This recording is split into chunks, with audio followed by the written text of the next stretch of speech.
Good morning students. Previous video में हम लोगों ने फंडामेंटल यूनिट ऑफ एसआई के कुछ यूनिट्स को क्या किया था, डिफाइन किया था, जैसे मीटर और किलोग्राम को। आज की वीडियो में हम डिस्कस करेंगे कुछ और यूनिट्स को। तो पहला जो हमारा आज का टॉपिक होगा वो होगा 1 सेकेंड। ओके, तो स्टूडेंट 1 सेकेंड की डेफिनेशन को लर्न करने के लिए हमारे पास एक तो नंबर होगा और कुछ वर्ड्स होंगे। उन वर्ड्स को हम अच्छी तरह से लर्न करेंगे, अच्छी तरह से समझेंगे और फिर हम 1 सेकेंड को अच्छे से लर्न कर सकते हैं। ओके स्टूडेंट, तो देख लो हमारे पास जो नंबर होने वाला है वो होगा आपका 9192631770। ओके स्टूडेंट, नंबर आपके पास से हो गया। इसके बाद वर्ड हमें कौन कौन से याद करने हैं। तो पहला जो वर्ड होगा वो होगा स्टूडेंट ट्रांजिशन। ओके स्टूडेंट, इसके बाद हमें एक और वर्ड यूज करना है hyper fine levels. Hyper fine levels. Okay student, इसके अलावा हमें एक वर्ड और देखना है सीजियम एटम, और एक वर्ड देखना है हमें कौन सा, ground state. Ground state. Okay student, अब आप ये देख लो, इस डेफिनेशन को लर्न करने के लिए हमें पहले इन पॉइंट्स को समझना पड़ेगा, फिर हम डेफिनेशन को अच्छे से समझ सकते हैं या लर्न कर सकते हैं। तो देख लो, सबसे पहले हमें यहाँ पे लेना है एक सीजियम एटम। तो देख लो स्टूडेंट, हमारे पास सपोज कोई सीजियम एटम है। अब हमें पता है कोई भी जो एटम्स होता है उसकी जो ऑर्बिट्स होती है वो बहुत सारे ऑर्बिट्स हो सकते हैं उसमें। तो हमें यहाँ पे कौन सी स्टेट या कौन सी ऑर्बिट लेनी है, तो हमें लेना है ग्राउंड स्टेट। तो इसमें से देख लो सीजियम एटम का हमने कौन सा स्टेट लिया, ग्राउंड स्टेट। ओके स्टूडेंट, अब देख लो आप हाइपर फाइन लेवल्स क्या होता है। तो हर किसी स्टेट के भी क्या होते हैं, सब लेवल्स होते हैं। तो अब हम ग्राउंड स्टेट के अंदर पढ़ रहे हैं उसके सब लेवल्स। ये सपोज हमने 2 सब लेवल्स पढ़ लिए। अब स्टूडेंट देखो होता है क्या, जब किसी भी एटम को बाहर से एनर्जी मिलती है तो उसके जो इलेक्ट्रॉन्स होते हैं वो वाइब्रेशन करना स्टार्ट कर देते हैं। तो जैसे वो वाइब्रेशन करेंगे तो अपने लोअर स्टेट से ऊपर की ओर क्या होते हैं स्टूडेंट, जंप करना स्टार्ट कर लेते हैं। तो जैसे यहाँ देख लो स्टूडेंट, लोअर स्टेट से अपर स्टेट में जाएगा, तो लोअर स्टेट से अपर स्टेट में जाने को हम नाम देंगे यहाँ पे क्या, ट्रांजिशन। ओके स्टूडेंट, तो इस ट्रांजिशन करते टाइम जब ये इलेक्ट्रॉन ट्रांजिशन करेगा तो वो कुछ ना कुछ टाइम लेगा। ओके स्टूडेंट, तो जो वो टाइम लेगा अगर हम उस टाइम को मल्टीप्लाई करते हैं किसके साथ, 9192631770 के साथ, तो जो हमें टाइम मिलता है वो स्टूडेंट होता है आपका 1 सेकेंड। तो यानी कहने का मतलब है कि इसके ट्रांजिशन का जो टाइम होगा वो क्या होगा स्टूडेंट, बहुत ही स्मॉल होगा, बहुत बहुत बहुत स्मॉल। तो जब हम उसको इससे मल्टीप्लाई करेंगे तब हमारे पास मिलेगा 1 सेकेंड की डेफिनेशन। तो अगेन मैं देख लो स्टूडेंट कहाँ से स्टार्ट कर रहा हूँ कि सीजियम एटम लेना है, उसका ग्राउंड स्टेट लेना है। ग्राउंड स्टेट के अंदर भी जो हाइपर फाइन लेवल्स होंगे उसमें जो क्या होगा, इलेक्ट्रॉन्स होगा वो ट्रांजिशन करेगा।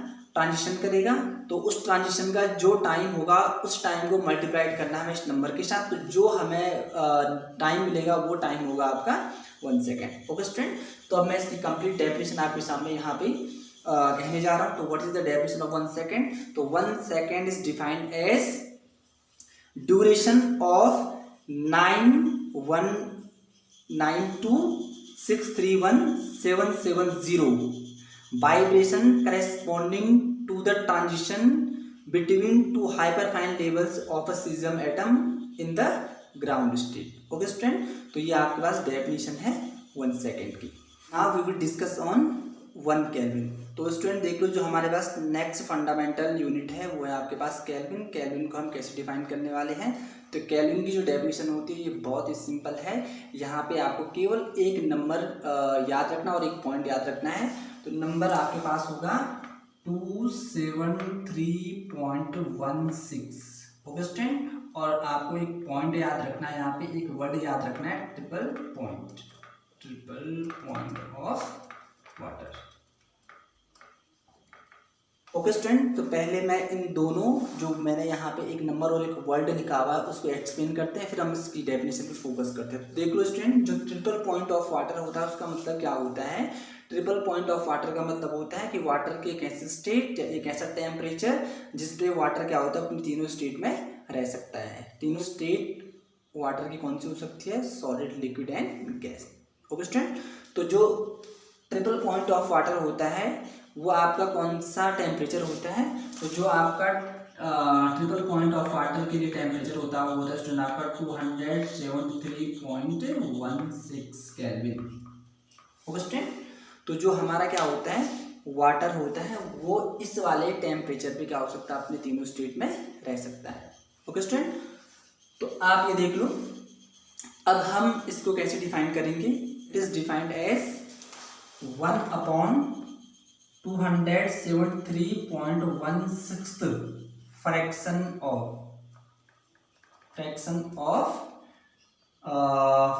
Of the thermodynamic temperature of triple point of water. तो स्टूडेंट देखो कहने का मतलब क्या है, 1/273.6 fraction of the thermodynamic temperature at the triple point of water. तो हमें बता स्टूडेंट कि जो ट्रिपल पॉइंट ऑफ वाटर होता है वो होता है आपका 273.16 केल्विन। अगर हम इसको डिवाइड करते हैं, क्योंकि फ्रैक्शन का मतलब हुआ इसका इतना पार्ट, तो अगर मैं इस नंबर को इससे डिवाइड करता हूं तो देख लो हमारे पास क्या बचेगा स्टूडेंट, तो ये देख लो इससे ये कैंसिल हो गया, तो क्या रहेगा आपके पास 1 केल्विन। ओके स्टूडेंट, तो देख लो इसको हमने सिंपल डिफाइन कर लिया कि जो आपका क्या होता है 1 केल्विन होता है, ये फ्रैक्शन होता है किसका, ट्रिपल पॉइंट ऑफ वाटर का कितना फ्रैक्शन होता है 1/273.16, और जब हम उन दोनों को क्या कर रहे हैं सॉल्व करें तो हमारे पास क्या आ रहा है 1 केल्विन आ रहा है। ओके स्टूडेंट्स हमारे पास जो नेक्स्ट यूनिट होती है वो होती है एम्पियर, जो कि आपके पास करंट की क्या होती है यूनिट होती है। तो स्टूडेंट्स एम्पियर को भी डिफाइन करने के लिए हमें फिर क्या करना पड़ेगा, एक फॉर्मूला याद रखना है, और वो जो फॉर्मूला होता है वो आपके पास होता है F = μ0/2πI1I2/R, और स्टूडेंट इसके साथ मल्टीप्लाई हो जाता है आपका। ओके स्टूडेंट, इस फॉर्मूले से हमें 1 एम्पियर को डिफाइन करने में क्या हेल्प मिलेगी। तो स्टूडेंट इसके लिए आपने देखना है कि जो आपका ये μ0 होता है ये एब्सोल्यूट परमिटिविटी होता है, एक कांस्टेंट है और इसकी वैल्यू होती है 4π × 10⁻⁷। ओके स्टूडेंट, साथ ही साथ देख लो यहाँ पे इसको समझने के लिए मैं यहाँ पे 2 वायर्स ले रहा हूँ, 2 हमारे पास स्ट्रेट वायर है, एक हो जाएगा आपके पास A, एक हो जाएगी B, दोनों में करंट फ्लो हो रहा है, एक में हो रहा है आपका I1, एक में आपका करंट फ्लो हो रहा है I2, और दोनों के बीच की डिस्टेंस स्टूडेंट कितने। ओके स्टूडेंट, अब आपने पढ़ा होगा क्लास 10th में पढ़ा है कि जब किसी भी वायर में करंट फ्लो होता है तो उसके सराउंड मैग्नेटिक फील्ड प्रोड्यूस हो जाता है। ओके स्टूडेंट, तो जैसे मैग्नेटिक फील्ड दोनों वायर में प्रोड्यूस होगा तो वो एक दूसरे पे क्या लगाएंगे, फोर्स लगाएंगे। तो फोर्स कितना लगाएंगे, तो अब यहाँ पे देख लो, यहाँ पे कंडीशन हम अप्लाई करते हैं कि सपोज I1 जो हमारे पास I1 है उसकी वैल्यू है सपोज 1, I2 की वैल्यू भी सपोज 1 है, क्योंकि हमें करंट 1 चाहिए तो 1 ले लिया। जो बीच की डिस्टेंस R है उसको भी हमने क्या कर दिया स्टूडेंट, वो भी 1 ले ली। जो आपका एक कैपिटल L है उसको भी हमने क्या कर लिया, 1 ले लिया। तो अब हमारे पास देखो स्टूडेंट यहाँ पे क्या रहेगा μ0, what is the value of μ0, तो जो μ0 की वैल्यू है वो ऊपर से हम देखेंगे 4π × 10⁻⁷ हो गया, डिवाइड में आपका हो जाएगा 2π, I1 आपका 1 हो गया, L आपका क्या हो गया 1 हो गया। यहाँ से देख लो आप पाई से पाई कैंसिल, ये आपका 2 से 4 कैंसिल हो जाएगा 2 टाइम्स। तो what is the value of force, तो force is 2 × 10⁻⁷ newton. Okay student, तो यानी कहने का मतलब है 1 एम्पियर को डिफाइन हम कैसे कर सकते हैं, तो 1 एम्पियर करंट अगर किन्हीं 2 वायर्स में फ्लो हो रहा है तो उन वायर्स को एक दूसरे पे कितना फोर्स एक्सर्ट करना चाहिए, 2 × 10⁻⁷ न्यूटन। लेकिन उसके लिए कंडीशन ये होनी चाहिए कि जो उनके बीच की डिस्टेंस है वो क्या होनी चाहिए, 1 मीटर होनी चाहिए। ओके स्टूडेंट, तो हम इसको सिंपल डिफाइन कर सकते हैं, कैसे डिफाइन करेंगे, तो देख लो 1 ampere is defined as the current producing a force of 2 × 10⁻⁷ newton per metre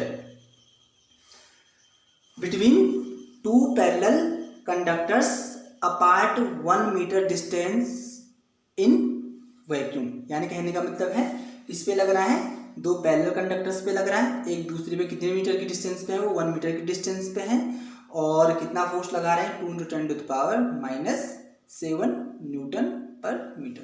okay student, तो ये हमारे पास हो गया 1 एम्पियर। तो स्टूडेंट्स जो अब बाकी डेफिनेशंस हैं, जो बाकी यूनिट्स हैं उसको हम डिस्कस करने वाले हैं नेक्स्ट वीडियो में। Okay student, thank you.